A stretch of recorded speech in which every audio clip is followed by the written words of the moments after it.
We had done the shoot.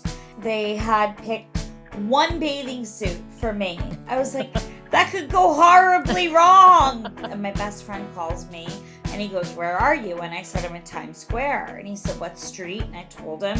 And he said, well, look up. There I was in all my glory in that bathing suit. I remember calling my mother, FaceTiming her, and I said, well, it's not Sports Illustrated. I think if I would have seen that when I was younger, maybe I would have gone to the beach a little bit more. It's Mayim Bialik's breakdown. She's gonna break it down for you, because you know she knows a thing or two. And now she's gonna break down. It's a breakdown. She's gonna break it down. Mayim Bialik's breakdown is supported by Squarespace. Jonathan, what's Squarespace? Squarespace is an all-in-one platform to build a beautiful online presence to run your business. It's like everything to sell anything. There's so many things that Squarespace does. They have all the tools that you need. Like if you want to get your business off the ground, they have e-commerce templates. You can manage inventory. It's also easy to check out, which is important for me, and secure payment, of course. Whatever you sell, they have all these features that make your products look their best online. You can see who's visiting your site, how they're interacting with your content with their website analytics tool. Also, page views, traffic sources, time on the site, most read content, audience geography, it's all there. Is there anything that they could tell you that you don't want to know? I don't think so. You want to know it all. I want them to guess my weight while they're at it. Head to squarespace.com for a free trial. And when you're ready to launch, go to squarespace.com/breakdown. Save 10% off your first purchase of a website or domain. Mayim Bialik's breakdown is supported by Catalina Crunch. Well, we recently discovered Catalina Crunch's cereal, and I would love to say that I get to enjoy it all the time, but really only when you haven't eaten it all already. It is a guilt-free snack, 0 sugar, it's low carb. Jonathan loves it. How do you like your Catalina Crunch? I do like a little nut milk in there. Okay, so you like standard cereal. Standard cereal, but I'll just eat it by the handful. Yes, you will. I've seen you doing that. You're Sometimes it's like a little even dessert treat, even though there's no sugar. It's a little bit sweet tasting, and I'll have it right after a meal. See why Catalina Crunch cereal is the fastest growing cereal brand in America. Go to CatalinaCrunch.com/break for 15% off your first order and free shipping. That's CatalinaCrunch.com/break. Not sure which flavor to start with? Try the variety pack and check out their delicious cookies and snack mixes while you're at it. Again, that's CatalinaCrunch.com/break for 15% off your first order plus free shipping. Hi, I'm Mayim Bialik, and welcome to my breakdown. This is the place where we break down the things that make us break down. Before we introduce our guest, Nikki Blonsky, an actress best known for her starring role as Tracy in the 2007 film version of Hairspray. You kind of introduced her already. Among other things. I would like to introduce my favorite celebrity crush, Jonathan Cohen. Oh, hello, Mayim. Nice to see you again. How are you, Jonathan? I'm doing pretty well. I mean, what's wrong? I'm just finding some inconsistencies here. What? You kind of said before I introduce our guest. I'm going to introduce her in more detail, but I wanted to check in with you first. Oh, that's good. I'm here. I'm president. Not president. Pretty excited about a little section we have at the end of this episode. We do a little mini Mayim. It's a mini breakdown of Mayim. Yeah. It talks a little bit about you putting your foot in your mouth, which is a bit of a stretch. Not very flexible like I used to be. All right. Well, people should follow us on Instagram, all those good things. If you want to see what we look like. We're actually not in matching outfits today. We gave it up. Well, that feels sad. And these episodes air sometimes not exactly in order. Lately, we have been. I would like to just give a quick shout out. Anyone who has listened to the Corey Taylor episode. Follow us on YouTube if you want to see what we look like. Sorry. Or you can follow my thought pattern, which is if you haven't listened to the Corey Taylor episode yet, go back and check out the end of it where we talk about supernatural activity and take a screenshot of your favorite Mayim expression and tag us on Instagram. I think he means my favorite terrified Mayim expression. I actually rewatched that episode for the edit, and I went through and I did screenshots of all the wicked facial reactions you had, and I marked them for GIFs. It was phenomenal. I don't think other people think I'm as entertaining as you do. Just a big cartoon character over here. Very entertaining. Now, can I properly introduce Nikki Blonsky? Speaking of entertaining, Nikki Blonsky earned several prestigious nominations, including a Golden Globe nomination, which is a very, very big deal for her role in Hairspray.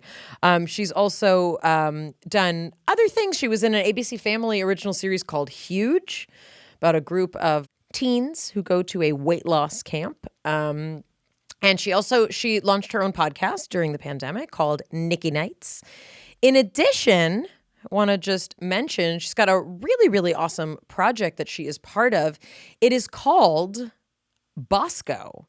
And Bosco is a true life story about a federal prison break by a man, Quante Adams, who's determined to break free to be at the birth of his daughter.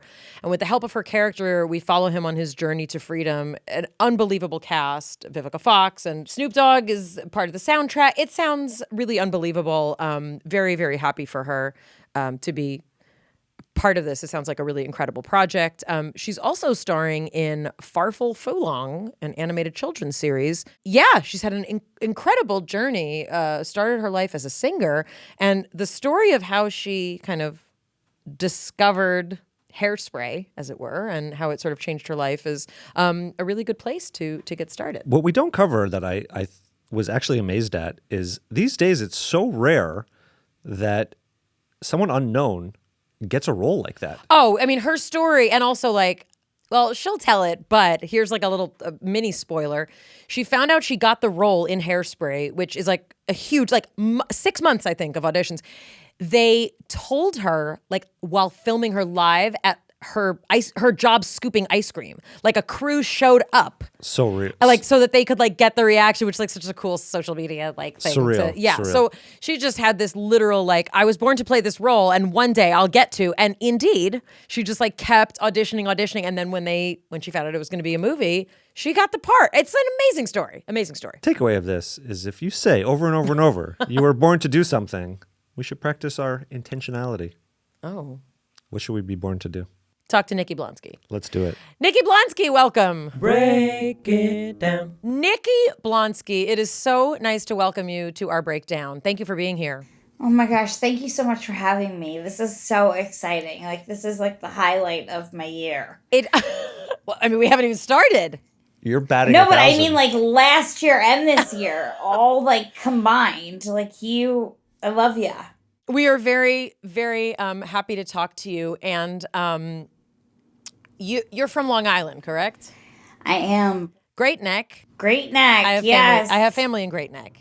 It's a thing. You have family in Great Neck? Of course I do. Please. Oh my God. We can talk. Yeah, I don't want to name them on camera because maybe they were we want to pretend we're not related to Mayim Bialik. Do But you yeah, hear I how have she family in talks? Great Neck. What? It's like a surprise. Do I have family in Great Neck? No, but Right. those are the people who got out of the Bronx. They went to. My grandmother, her family is from the Bronx. Yeah, but Great Neck is not the Bronx. Oh, okay. Okay. Anyway.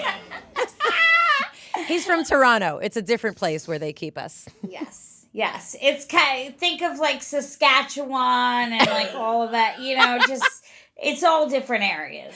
Right, but Great Neck is its own little neck of the Hub. woods, as it were. Right.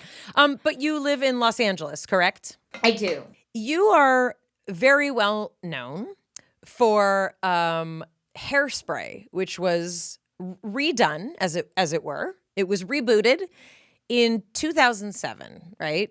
Yes. And for people who don't know about Hairspray, this is a very, very iconic, it's a very beloved musical.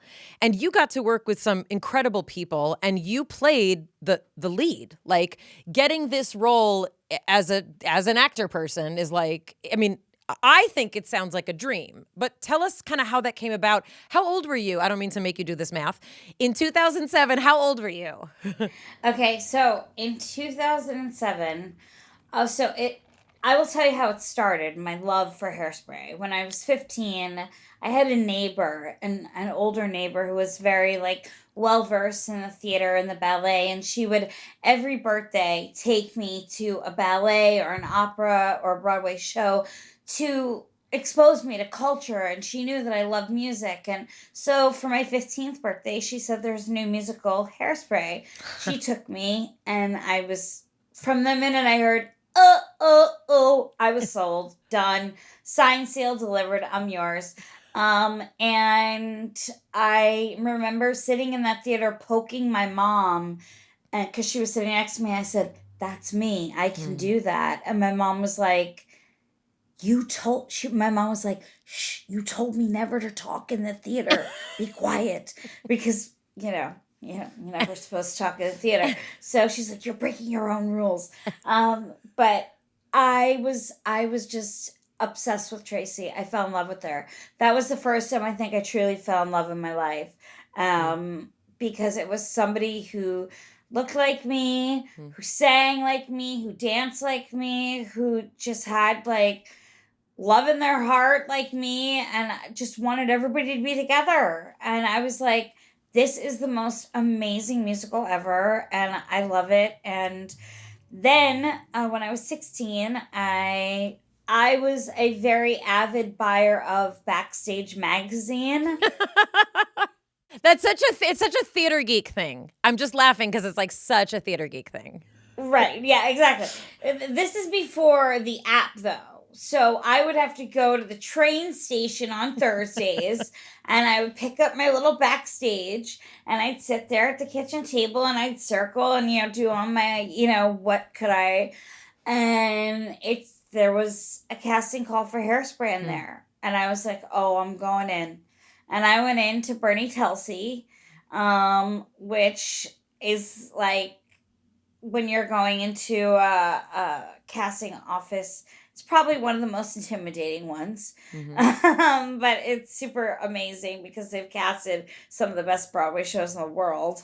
And I went in there and I went through 3 rounds of auditions, callbacks. They were like, "We love you." I was 16 at the time. And they looked at me, they said, "We love you, but you're just too young."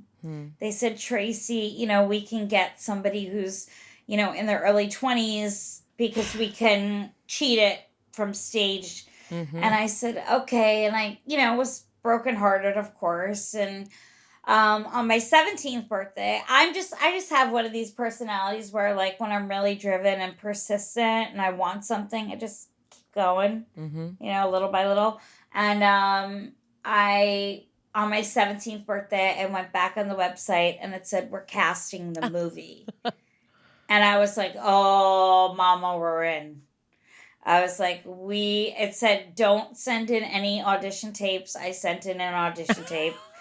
I went through 6 months of open calls.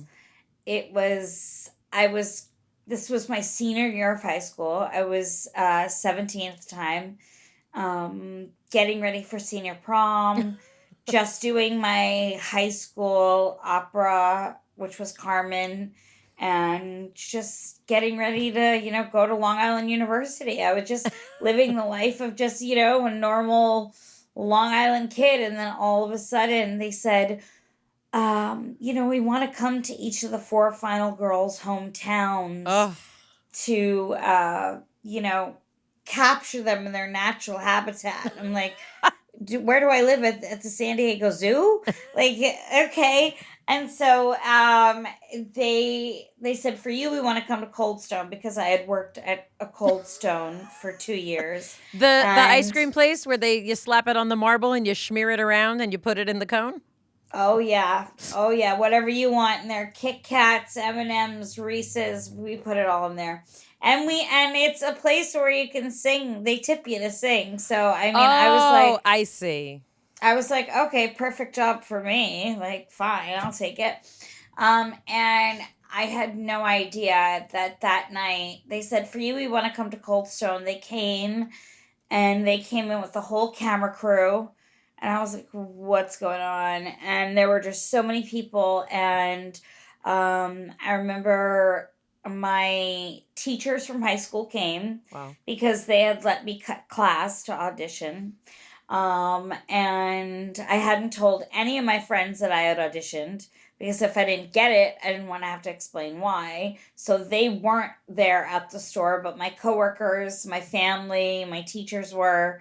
And they said, "Nikki, we have a message for you. Oh my gosh. If you would we'd like you to watch it. And I said, okay. And I opened the laptop, and it was Adam Shankman, our director, and he looked really, really, really sad. And he goes, "Hi, Nikki, it's Adam." He goes, "I just want to tell you, honey, you did a great job, and it's you, honey. You got the part." And I felt like all the blood leave my body. I felt like I left my body. He's like, "It's you, honey. You got the part. Go make yourself a big ice cream cone because you're going to be playing Tracy Turnblad." And I was just like, I started screaming, fell off my chair, and then the whole store, my teachers crying, my parents screaming, crying. Mayim Bialik's Breakdown is supported by BetterHelp Online Therapy. Jonathan, you know what takes work? Relationships. That's right. Relationships take work. You know what the most important relationship you'll have in your life is? Besides us sitting here together. Oh, not my podcast friend? Your relationship with yourself. You know how I always want to drop anything when you need me? That doesn't sound familiar, okay. Well, you know how sometimes we want to drop everything and do things for other people, but we really don't do that for ourselves? Well, BetterHelp Online Therapy wants to remind you, you matter. You matter as much as everyone else. Therapy is a wonderful way to show up for yourself. The way I show up for myself? You go to therapy, and if anyone's been listening to this podcast, they know some of the thoughts and voices that you hear, some of those negative self-talking that happens. Yeah, it's only me that has negative self-talk here, but that actually is, those voices have gotten quieter and less aggressive, and that is because of therapy. BetterHelp is online therapy with video, phone, and even live chat sessions with a therapist. You don't have to see anyone if you don't want to on camera. It is much more affordable than in-person therapy, and you're matched with someone in under 48 hours. See why over 2 million people have used BetterHelp online therapy. This podcast is sponsored by BetterHelp, and our listeners get 10% off their first month at betterhelp.com/break. That's BetterHelp.com/break. Mayim Bialik's Breakdown is supported by ZipRecruiter. Do you need to add more employees to your team? Well, ZipRecruiter has matching technology that helps you find the right people for the right job fast. And right now you can try ZipRecruiter for free at ZipRecruiter.com/break. ZipRecruiter uses powerful technology to find and match the right candidates up with your job. Then it proactively presents these candidates to you. You can review these candidates and invite your top choices to apply for your job. It's encouraging them to apply faster. No wonder ZipRecruiter is the #1 rated hiring site in the US based on G2 ratings. Their technology is so effective. 4 out of 5 employers who post on ZipRecruiter get a quality candidate within the first day. Find the right employees for your workplace with ZipRecruiter. Try it for free at this exclusive web address. ZipRecruiter.com/break. That's ZipRecruiter.com/BREAK. ZipRecruiter, the smartest way to hire. If you're not like a theater person or in this kind of, it's like, this is such... It's such an enormous production, Hairspray, and it's very, very iconic. Ricky Lake played it when we were kids. So in 1988, Ricky Lake played this iconic role, and it was, enormously significant. And I'm just going to read the description just so that people kind of know what this movie is. When Tracy, an overweight teen, auditions for a spot on a popular teen dance show, she beats out a spiteful Amber, winning over Amber's boyfriend in the process. After meeting some black students at her school, Tracy begins to push for more racial integration on the dance show. This gets her into trouble on many sides, especially with Amber's pushy parents. So in the 1988 version, it was like Debbie Harry and Sonny Bono and, all these iconic people. And obviously in the one that Nikki did, also iconic. But I want to talk a little bit about, there's a lot of different ways that many people, and women in particular, don't always feel that we get to see a representation of who we are in the media. And so one of the really powerful things about Hairspray is that it is this lead character, and this is who she is. This is her body, her fabulousness, her personality. Like, it's not an apologetic movie. It's not a movie about trying to fix her body. So I'm actually curious, like, is that something that, you know, you felt, gosh, this so particularly feels like it's resonant because of kind of the power of the piece? Or was it more like it just felt so like a character that you wanted to play? It was a combination of both. It was a character that I knew. It felt like it was inside of me. It was like Tracy felt like a part of me. Mm-hmm. And I knew that the content and the social content and I knew that that story was just so imperative and needed to be out there. And Tracy is just, you know, the ultimate one to tell you the story through song and make you happy, but make you realize what's really going on in, you know, 1960s America. And it wasn't necessarily a great place for us then. And now, as time goes on, we see, unfortunately, history repeating itself. And I feel like I'm extremely proud to have been a part of a movie like Hairspray because of that message of inclusivity and everybody being together, everybody, no matter race, religion, creed, size, shape, nationality, it doesn't matter. We are all human. We are all one. We all bleed blood. We all deserve to be loved. And I think that's what I saw in Tracy. And I have to say, I give all my credit to my parents because they never told me no once. I mean, you know, they knew that this would be a big undertaking if I did get it, and they followed me through all the way through. Like, my mom quit her job to go and be with me. Like, it was a magical experience. It really was. Here's a weird question, and you know, I know it. I think I would be annoyed if someone asked me, but like I really do feel like I want to ask this question. If you didn't, let's say you hadn't have gotten, you know, let's say you didn't get Hairspray, right? What did you have? Like, did you still want to like be in the industry? Was this something like, I want to make a name and a place for myself? Or was it more kind of focused on the Hairspray thing and then your career kind of then, you know, was catapulted from that? I was always going to sing. That was no matter what. I was always going to sing somehow, somewhere, whether I was part of, you know, singing on my own, trying to make it, do solo albums. I was always going to, you know, audition for musicals.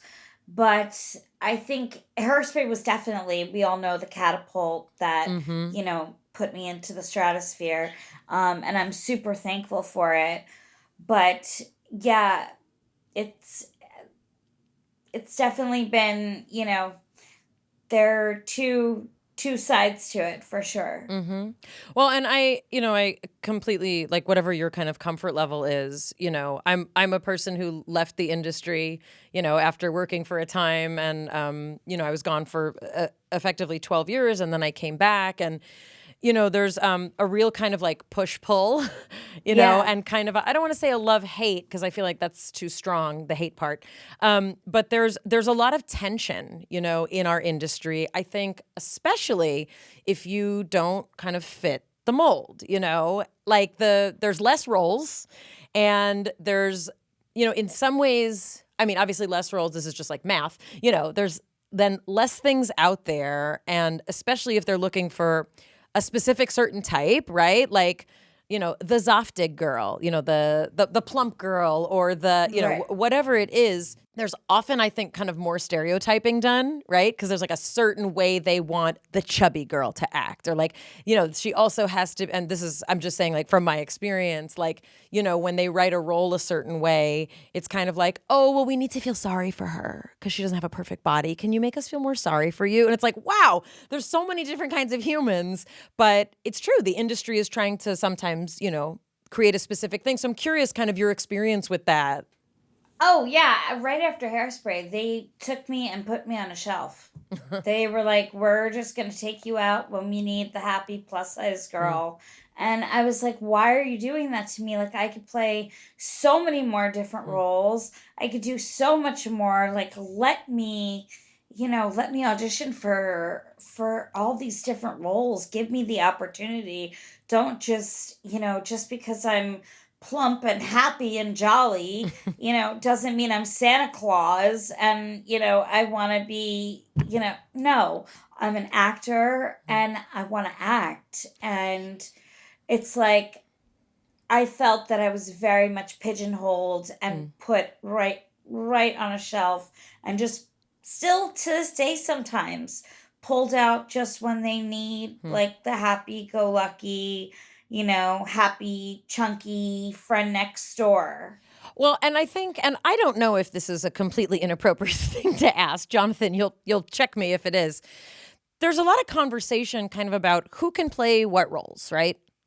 Meaning we've heard, and I'm not trying to get political. I'm just saying you're already looking skeptical, Jonathan. These are conversations that are in, kind of our culture right now. Does someone need to be gay to play a gay person? Does someone need to be straight to play a straight person? It came up, there's what's it called? Jew face, they call it. If a Gentile plays a Jew, or like cultural appropriation. The question is, cultural, but also like when you're playing a part, like it's kind of what you're cast for. But this is something interesting. I've told this story. I don't know if I've told this story here. I once auditioned for a part, and I got very far along in this part. It was a TV show, so it was down to me and one other very talented woman, and it was supposed to be a character, and like the plot of the show was kind of like you feel sorry for her, like she's kind of like down on her luck and like young woman trying to like make it, And while there are many reasons why I was not chosen for this part, I was quite thin at the time. I was younger and pre-children, and I remember that one of the things that was said was, "We're having a hard time feeling sorry for you, because you have a body that most people think is ideal." And I was like, that is so messed up on so many levels, because having whatever body does not mean that you're happy or have no right to be sad. And the notion also that, women whose bodies don't fit like that, it's like, oh, And so I guess the question that I wanted to, pose really to both of you, is there a point at which, I don't know what term to use, zaftig women, juicy women, Thick women, thick with two C's, as my children would say. Is there a point at which actresses who are, let's say, thick, can be cast in roles that aren't written for thick women? I mean, I would like to believe the answer is yes. I would love to hope and believe that as a culture and as a business,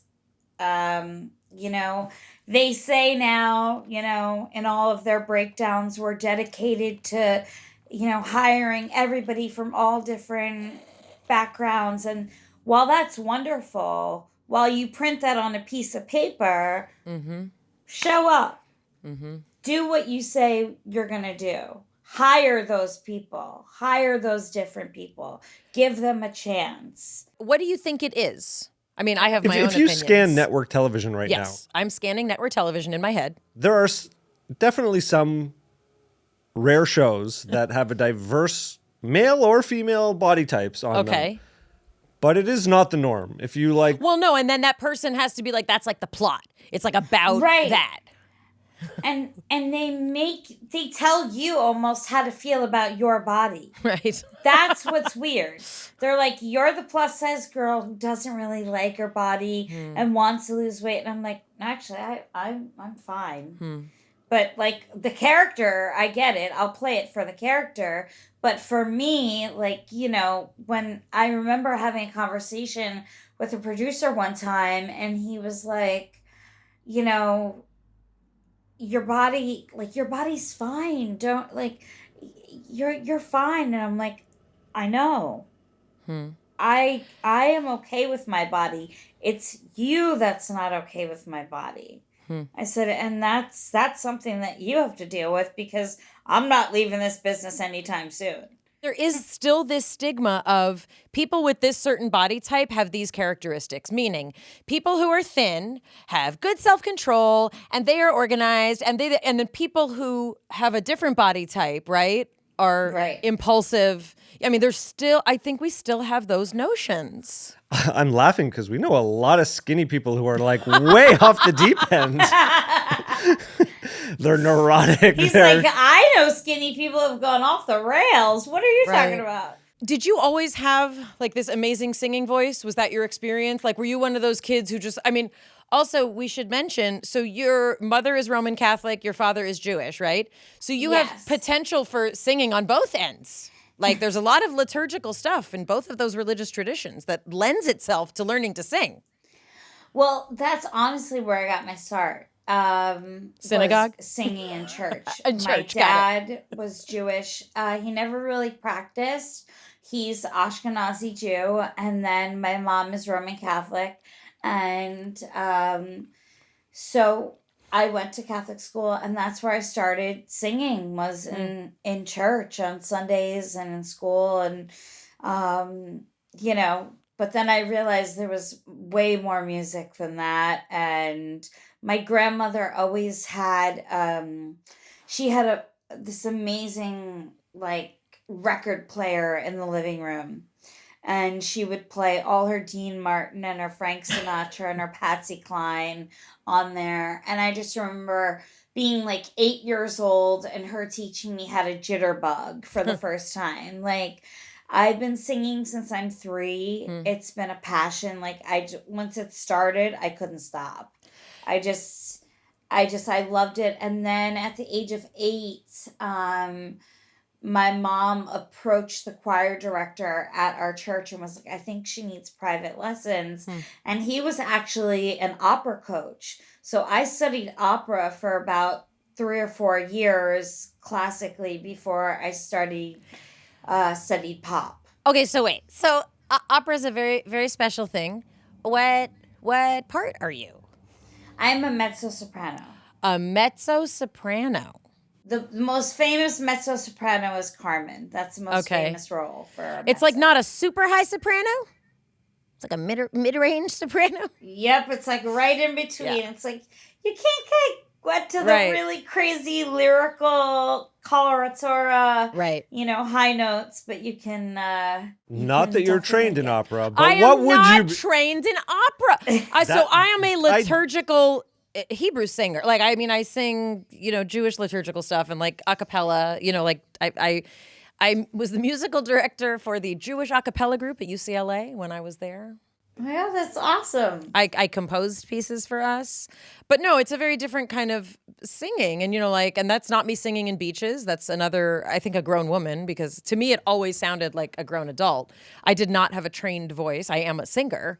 And a lot of the publicity that I did for beaches was like, going on talk shows and then being like, that wasn't you in the movie, but can you please show people you can sing? And I was like, okay. And like when I So you want to do a track from Beaches? No, I don't want to do a track from Beaches. Mayim Bialik's Breakdown is supported by Athletic Greens. Why do we use Athletic Greens daily? Because we want our bodies to function optimally. One delicious scoop, and you absorb 75 high-quality vitamins, minerals, whole food source superfoods, probiotics, and adaptogens that help you start your day right. AG1 is a small micro habit with big benefits. It's one thing you can do every single day to take great care of yourself. And right now, I'm talking to you, Jonathan. Reclaim your health. Arm your immune system with convenient daily nutrition. One scoop in a cup of water every day. No need for a million different pills and supplements, which is what I used to do. Look out for your health and do it in a way that is easy. Athletic Greens is going to give you a free 1-year supply of immune-supporting vitamin D and 5 free travel packs with your first purchase. All you have to do is go to athleticgreens.com/breakdown. Again, athleticgreens.com/breakdown. Take ownership over your health. Pick up the ultimate daily nutritional insurance. Mayim Bialik's Breakdown is supported by Third Love. Hey. I'm showing off a little shoulder here because I'm wearing my favorite bra. Think about your favorite item of clothing or pair of shoes that feels perfect. You know, that one thing you put on because like it looks good, it feels good. You never had to break it in. It was perfect the moment you put it on. Well, that's what the Third Love 24/7 Classic T-shirt bra is. It's their #1 bra for a reason. Unparalleled comfort thanks to every unique detail. Its fit, its style, its function, and its design. Loved and worn by millions of women, it doesn't pinch or dig. I can attest to that. I'm wearing one right now and I feel great. And you won't want to take it off the moment you walk in the door. That is absolutely true. Feeling is believing. Give your girls the 24/7 comfort and support they deserve. Upgrade your bra today. Get 20% off your first order today at thirdlove.com/breakdown. That's 20% off at thirdlove.com/breakdown. I did want to ask a little bit about your kind of like body image and how, when did you have the first awareness, let's say, that, you had, let's say, a body type that was not kind of the norm, let's say, for the industry, or were you always comfortable with your body? You seem to have a lot of self-confidence in some of the research that I've done on you. And this is like something that I am infamous for not having good self-confidence. So I would love to hear sort of how that evolved for you. It started pretty young, honestly. My family never made me feel ostracized or different for being plus size. I was always a heavyset kid, when I went to Catholic school every year, going to get my Catholic school uniform, those horrible material. I was like, oh my gosh, I'd rather be plucking my eyelashes out one by one. Like, this is painful. I just kept singing and I kept singing and I kept singing. And my family just supported me 150%. Like, they were just like, it's one thing to sing, and like, for me, even if I'm having a stressful day or a tough day or whatever kind of day, I will just take an hour and just block everybody out and just sing. Wait, hold on. What do you sing? Adele. I sing a lot of Adele. I sing a lot of LP.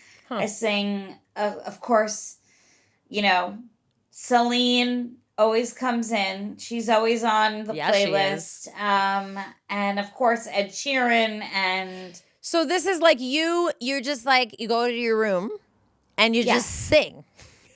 Yeah. I swear, my roommate hears me all the time. I'm like, I'll see you in a little bit, and I just go in my room and like some people will like smoke a joint. You just go and sing.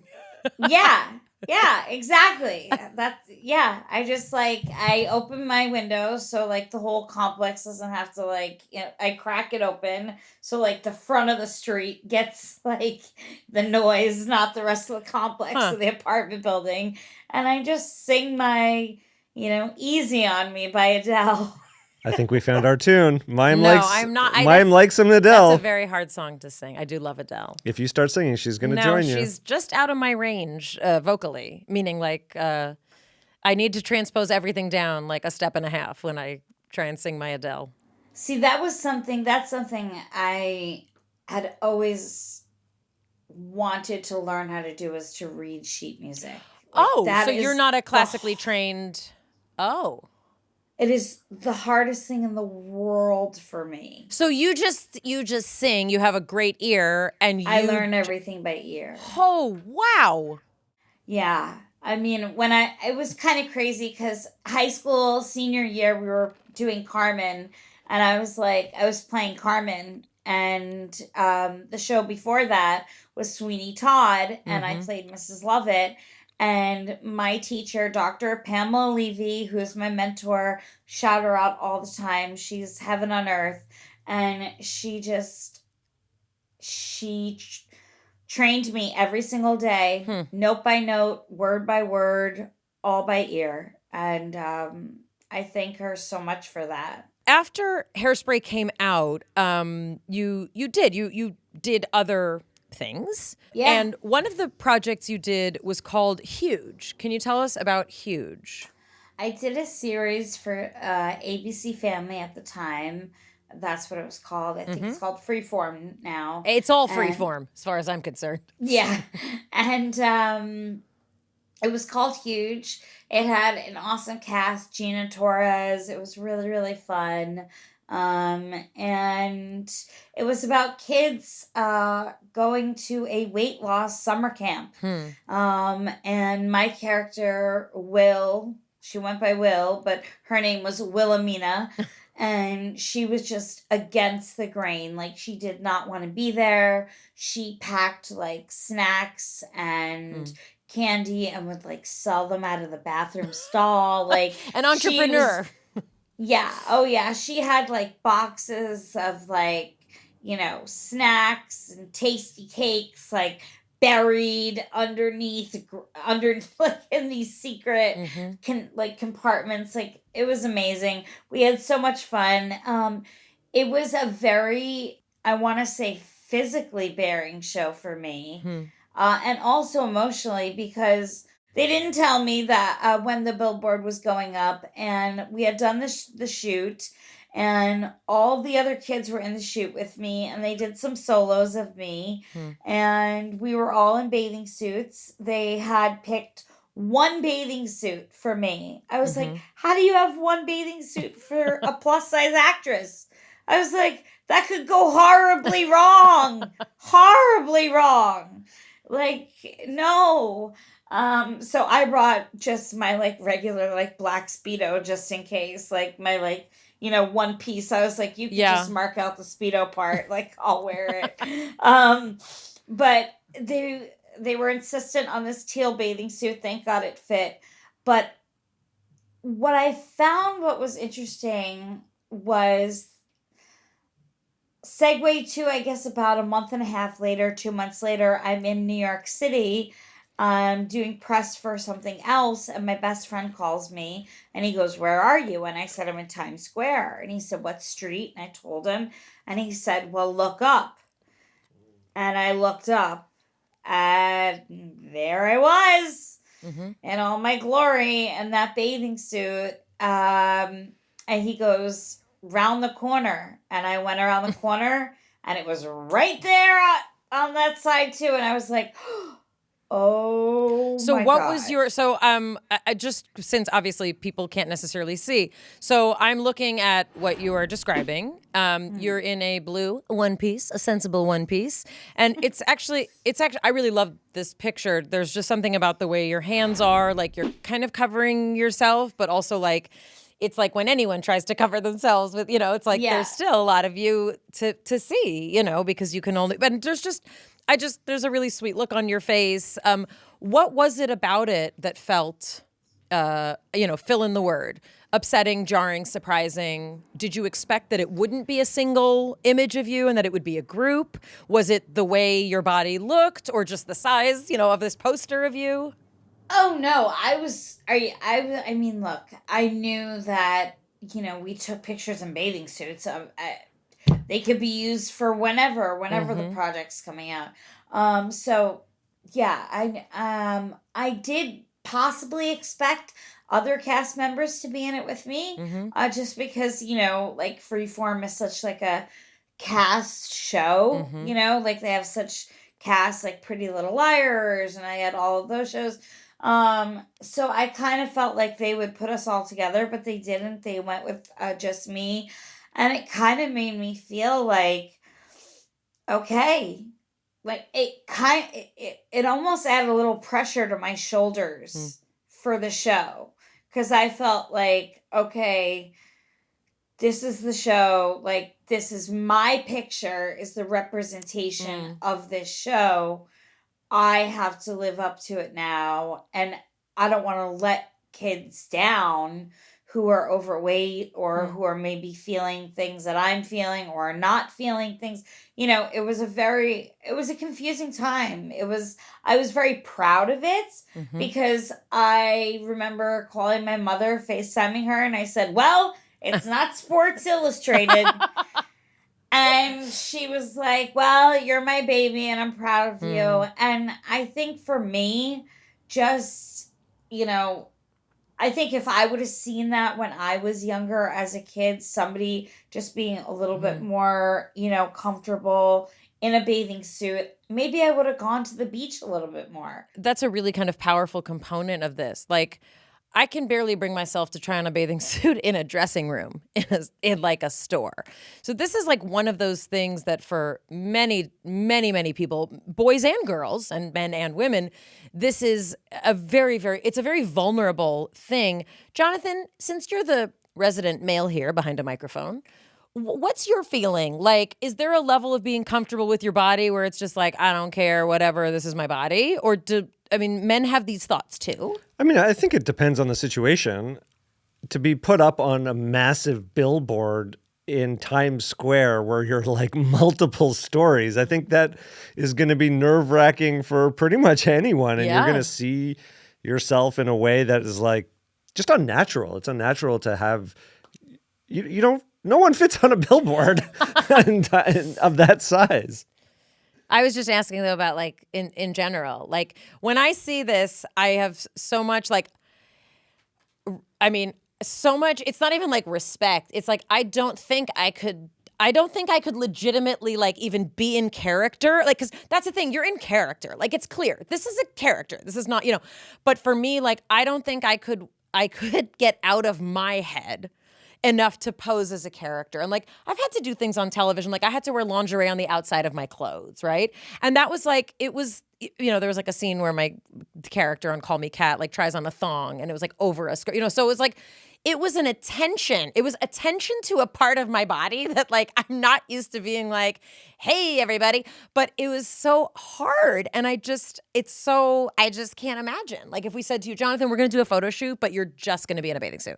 No, well, I think getting photographed in that way would be a challenge. And then also I just think about like cultural differences where you go to other parts of the world and people are just in far more revealing beachwear, and that's just the way it is. And right. Well, and also I think there's a lot different perception of what bodies should look like. I always, like the first time that I went to Europe or even Canada, and you look at billboards just for like toothpaste or deodorant, and the people look like real people. Like it's such like an LA in particular, and such an American thing that like billboards for everything, everybody looks so polished and perfect. Like that's a very US thing. But in many places, like you can see ads with women with cellulite or, and it's like it's not because it's an ad for a product to make women feel okay about their cellulite. It's just like a lady.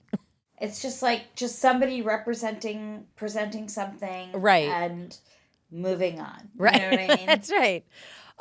Speaking of Sports Illustrated, speaking of, swimsuit, photo shoots.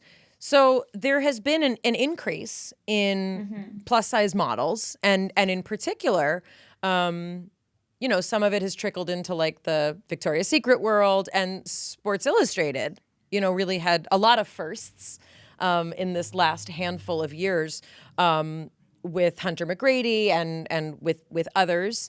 And we had Hunter on, and it was a really funny episode, because she has this like radical self-acceptance, like that I do not have. She was trying to convince Mayim to stand in front of a mirror naked and, I guess, lavish self-love on her. Just like, that's what she said. She's like, Mayim, you're awesome. Kelly Clarkson also was like, Mayim, you're so awesome. What's the problem? Well, the problem is my brain. But what Hunter McGrady in particular asked me to do was like literally, I totally forgot the naked part. I just thought even with clothes on, that sounds impossible. And you're supposed to look at yourself, and it's like radical self-acceptance. Like, I'm beautiful. My cellulite is beautiful. My stretch marks are beautiful. My kidneys work so well. Well, I can appreciate parts of my body that, like, I can appreciate that, like, I've carried children. I have fed them. Like, my body's strong. I do taekwondo. Like, all these things. But having to look at my naked self and be like, all the things that I don't like, it's just a perception. It's a lens. It's our culture. It's the patriarchy. Whatever it is, I can't imagine it. Do you stand in front of the mirror, Hunter McGrady style, and praise yourself is, I think, the question. No. I heard a different word.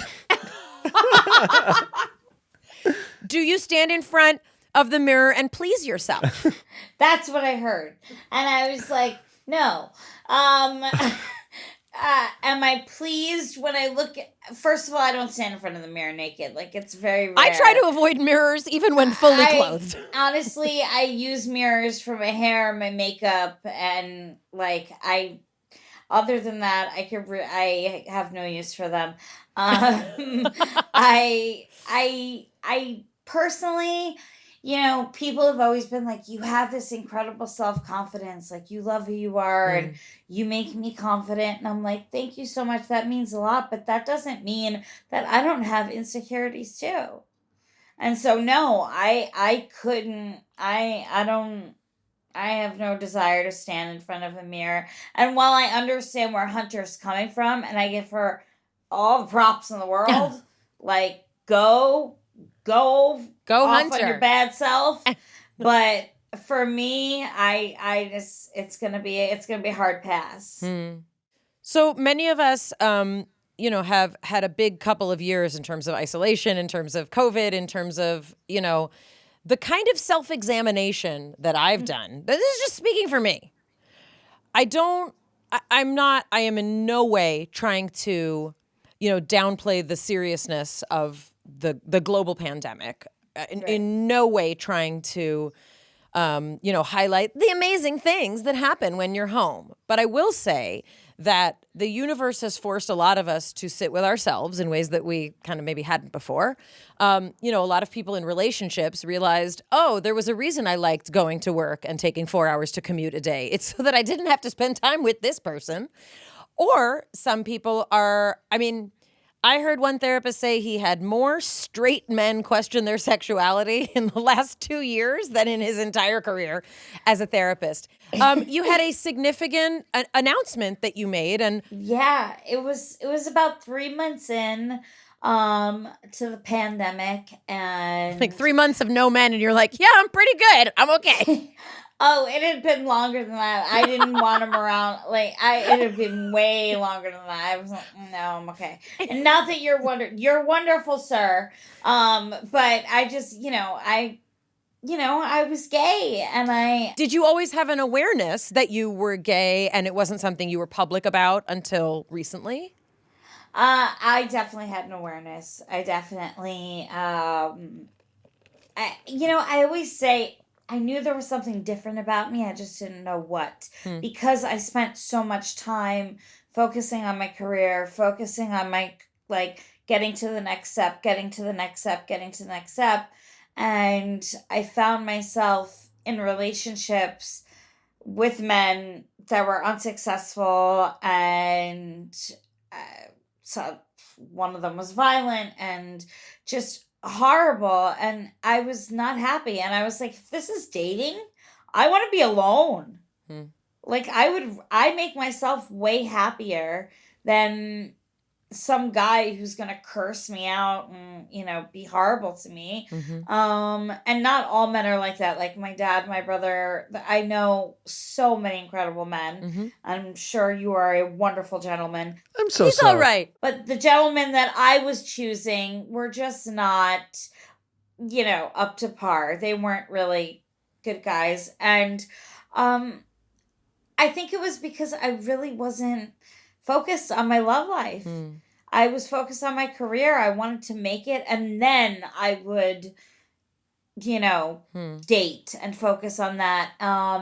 And then when I had my first partner, that's when I realized, like, mid-20s, I was like, yeah, I'm gay. And I held on to it for a few years. My parents knew. And then one day I just called my brother up, him and his fiance, and I was like, can you guys come upstairs for a second? And they're like, yeah. And I was like, so tonight you're going to come see a car pick me up?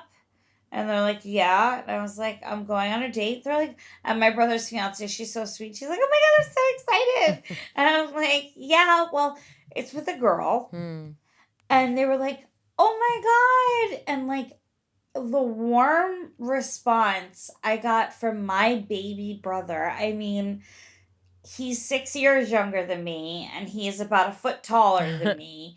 And he just embraced me and just showed me so much love. And I knew from that moment on, like, nothing. The love in my family for me and me for them would never change. And they accept me exactly as I am. I told my parents, they're wonderful people. And they just want me to be happy. And my mom, I'm telling you, after Hairspray, let me tell you, the gay cruises that I performed on, and you get to bring somebody with you. So I brought my mom. I mean, bringing your mother on a gay cruise, Sounds like imagine that. And imagine getting in the elevator during leather night. I mean, that was a trip. But what I'm saying is they were incredibly supportive of me, and I made the decision that it was just time to come out. And, you know, I had always looked up to people like Melissa Etheridge and Billie Jean King and, you know, just wonderful women, Dot Marie Jones. And I was just like, God, if they can be out and be proud and be who they are, then I can too. And also, I had been telling my fans for the past however many years, be yourself, love yourself for who you are. And I wasn't doing that for myself. And so I was like, you're a hypocrite. Like, I literally looked at myself and was like, you're a hypocrite. You're telling people to love themselves and accept themselves and just be who you are when you're not just being who you are. Just go be you, be gay.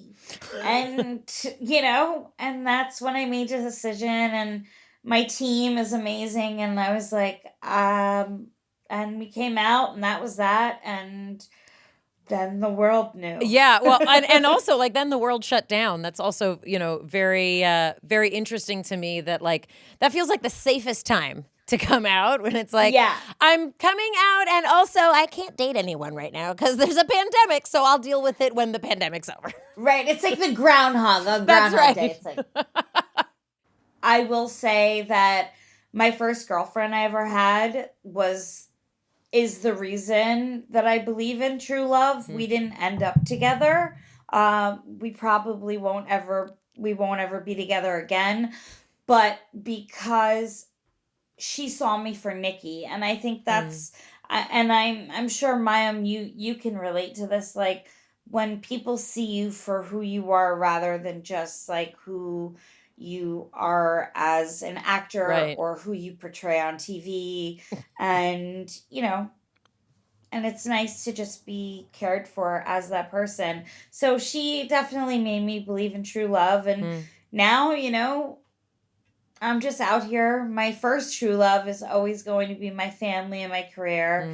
And then, you know, we'll see what happens. Amazing. Thank you so much for talking with us. It's been really, really nice getting to know you, and such an interesting career path that you've had. And we'll make sure to tell everybody where they can find all of the good things about you. Thank you. Yeah, and there's one movie, there's a press release that just came out the other day. I'll let you know about it. It is my new movie. This is the first time I'm ever speaking about it publicly. Woo! It's called Bosco.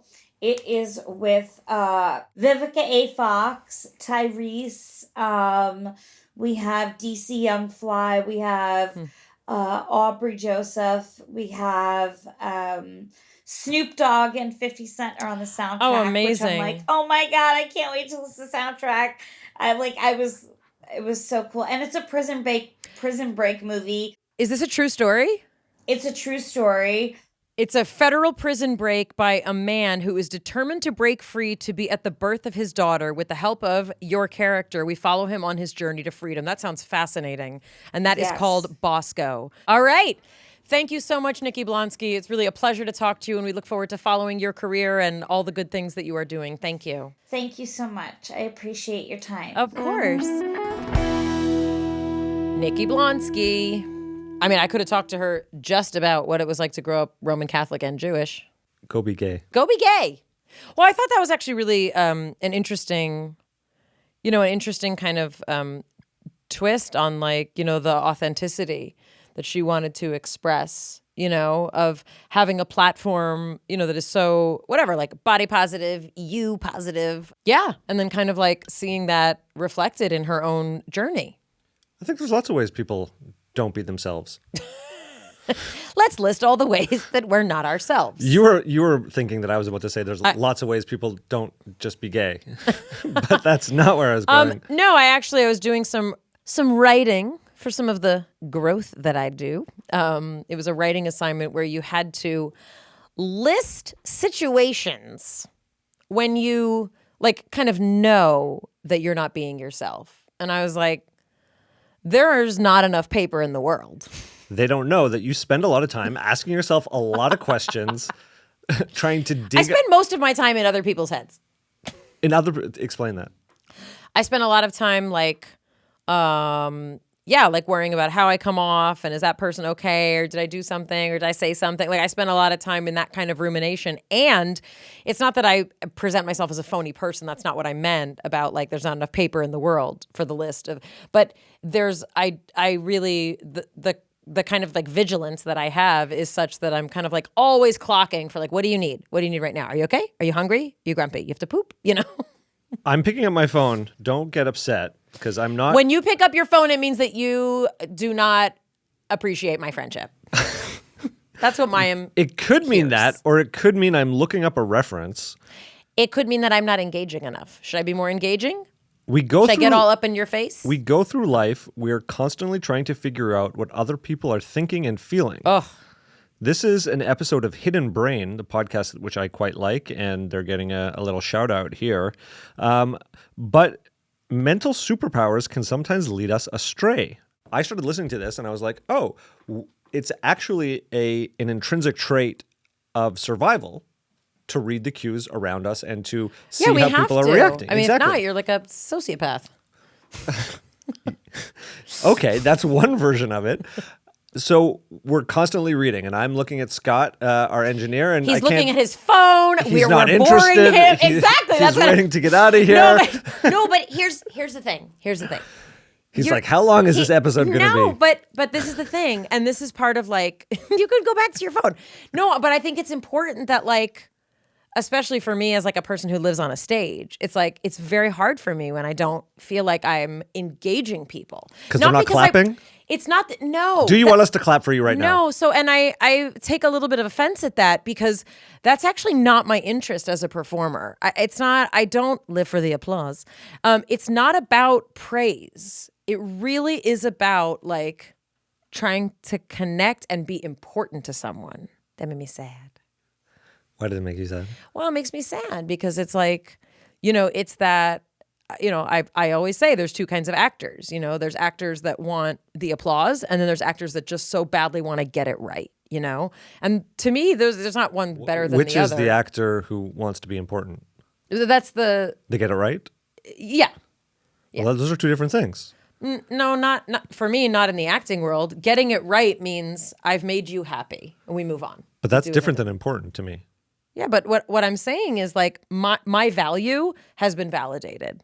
My talent is enough so that we move on instead of like, tell me how great I am. Yeah, which is it's not about that. I don't like that. No, it's not about like pumping up your ego. No, it's about an emotional connection, essentially. And the emotional connection is that because I need this to go well, correct. You're the conduit. That validates me. Yeah, because it's like you did a good job. Yeah. And you made everything else able to keep going, which is like right. You're the expediter of the system. But it's exhausting spending, I mean, the other expression is like, people living rent-free in your head, because it's like everybody's process is in my head, right? I'm taking care of this one and that one and, How did this play out in your writing? So you were reflecting, you were doing your writing. What's like my writing assignment? Yeah, so like give us an example of like this week where you were like focused on what someone's interpretation. Sometimes I'll pretend I'm like more familiar with a musician than I am. Like what? Do you know what I'm talking about? Like sometimes you'll be talking to someone and like, let's say they're like really cool, and they're like, oh, I like this Who's band. really cool that you're talking to? What, you want to be the only cool person I talk to? Oh, you have friends now? You want to fit in. You want to like, Yeah. So it's you- like small stuff. It's not like I lie. I wouldn't be like, if somebody was like, do you know who Dr. Dre is? And I'd be like, of course I do, if I don't. But like, I might be a little more into like, oh, Dr. Dre. When it's like, can I really, with confidence, feel that like I can connect with someone about Dr. Dre? No.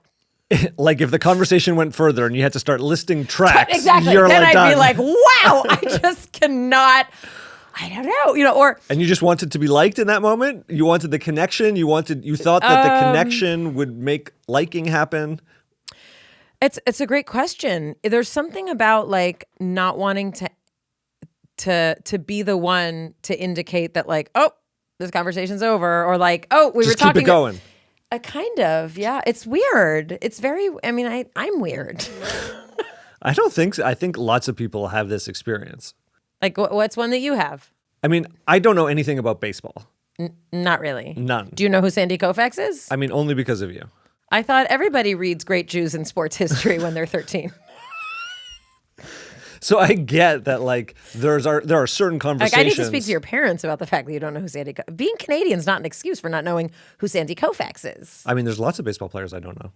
Yeah, but he's like the. Never mind. See, I could just I'm say so to you- annoyed with you right now. See, instead of being annoyed but with go me, ahead. Go well, ahead. this is a great example because instead of being annoyed with me, I could have said, "Yeah, of course I know who he is," and then you wouldn't have pried deeper than that, and then I would have fostered that connection. I could talk about Sandy Koufax all night. But then I might have to have listened to that. So instead, I just said, "I don't know." Got a little bit of annoyance, Okay, and but now we move on. Okay, but let's. Do you have another one like that? It's more interesting to me to think about like when are we overly identified or concentrated right. on how other people perceive us. Okay, so like think of a comedian. Let's say if you didn't like a comedian, let's say there's some stand-up, like whatever, and someone else like really loved them. And what if it was like a person, that's either like a boss or like someone you want to impress? You probably wouldn't lean that heavily into how much you don't like them. There are certain times to express opinions and certain times where those opinions are not all that helpful to express. Sometimes I don't know the difference. And what I'm really thinking about, I swear to God, is Sweet Scott, who I could tell he's looking at me. And all I'm thinking is like, he really just wants to be on his phone. And that's totally okay. Because like he's looking at me and I'm like, he's making a shopping list while looking at me. Like he's doing something. Also, He Scott doesn't has have to never look. sat there and looked at He's us. never looked at us. Not once. He even like pretends to look elsewhere. I don't even think he has the audio going in his headphones. I don't think think he's he just likes turned them us. off. He's- And if you've missed the reference, Scott is in the room with us, the audio engineer. Scott's on ZipRecruiter trying to find a new job that doesn't involve sitting in this room with us. No, but I think also that's, I have spoken to other people who are, a lot of people don't think of me as a people pleaser type because they're like, you're so confident, you speak up for yourself. Like, Also, you're a little confrontational sometimes. but I'm this weird mix because I'm also a people. Like, I need like if I go, nobody goes into a bank anymore, but like if I go into like a restaurant, I need to be like I need to be really nice to the people working No, there. I've noticed this about you, and it's made me I'm very confused because I can be overly deferential. in a weird way. And then on the flip side, you can be wildly confrontational for no reason. This happened recently where you were telling me like about, this episode anymore. this is my best episode. You just hit your stride. Okay, go. Oh, you were at the Super Bowl and you told me of something that someone said to you and they were like, they liked something. Oh my God! Was it Oliver Hudson? No, it wasn't Oliver Hudson. Wasn't it like the owners of the Dodgers? Oh no! This is the worst. I met the owner of the Dodgers, but I didn't know that's who he was. And he said something like, "Oh, we should bring you down to Dodger Stadium." And I was like, Okay, pause. So you're in this private box. I'm in a very exclusive Fox box. Fox box. Someone you don't know I'm a horrible person. invites you to another box And I love baseball. and you love baseball. Love it. And instead of being like, this nice I man couldn't shut up. is inviting me somewhere that No. I might enjoy going, instead of forming a connection, you did what? She's got her head on the mic at this point. I'm a Giants fan, but okay. Now, the San Francisco Giants, not the New York Giants, that's a football team. San Francisco Giants is the baseball team that I root for on this coast. No disrespect to the Dodgers. They're a fine baseball organization. I was raised a Yankees fan because my parents are from the Bronx, and that is the borough where the Yankees play. However, I needed him to know that I'm a Giants fan. Why It's did a you- Huge rivalry. Like, people get beat up for being Giants. So this man, So then I find out after who was, I'm Larry David. I am an episode of Curb Your Enthusiasm. what goes through your I mind don't in know. that moment I cannot shut up. that doesn't, like, here's how the information should come through to someone. Fancy box, Fancy box. enjoying a athletic event. I was raised sharing bathwater. I should be grateful. Some nice man comes and says there's another box that you could go to. You can tell he's fancy. Like he's extending an opportunity. This is the inn. You have a way to like network and sort of up your social status here. I gotta be me. And instead of just saying, wow, that's really nice, I would love to join you. Caca comes out. All right. Well, this took a turn. This is where having the ability to read people's potential perceptions can be both helpful, but if you get too It's a deep curse. into it, It's a curse. there's no real way to know everything, and then you can do like a massive amount of overthinking. No, and how much of our as human, interactions is consumed by our interpretation, like before we even have more information. How many times do you say to me, what's the matter? What did I do? What's wrong? I think a lot of female types often do that because I do think that it's not about thinking. Like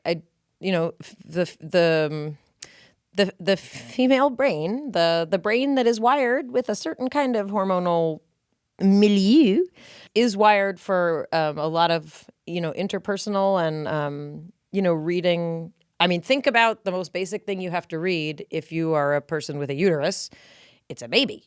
And you have to be able to pick up very, very subtle things. I mean, how many times have you heard, dads say it too, but moms often say, like, I could tell they were sick before they got sick, right? Or I could tell something was not right. And absolutely dads can have this too. But typically, historically, evolutionarily, it is the primary caregiver has been a female, So I'm actually not surprised, that I think ladies or lady types, do tend to be kind of tuned in like that, because what's the thing that many heterosexual women will say that when you ask him what's wrong, whoever the him is, what's wrong, he's like, nothing.